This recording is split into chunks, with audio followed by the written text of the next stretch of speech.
Hey everyone, Zane here, and today we'll show you how to use Akiflow for beginners.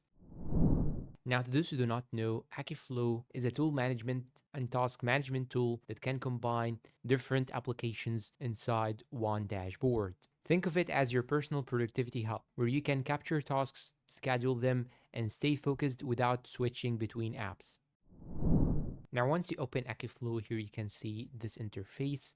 Here on the left side, you can simply click on Add New Task in order to add a task like so. So here I will simply click on the task, then type here to read Akiflow review, for example. Then here I have the task as you can see.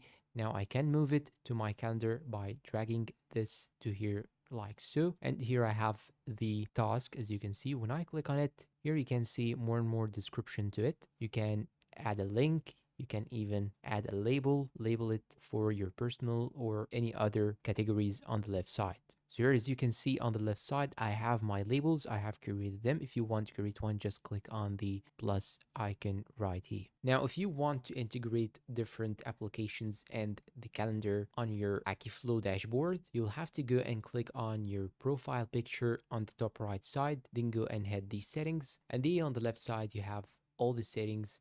You can go to calendar and enter your email in order to add the calendar to it. And now when we go to integrations, here we have multiple applications that you can actually integrate it with Akiflow. You have Google Calendar, Notion, Todoist, Asana, Gmail, Slack, and many other options that you can go through. And I forgot to tell you that when you click on the goal itself, you can set a specific priority by clicking on this exclamation mark, and it will show you here different priorities from low to medium to high.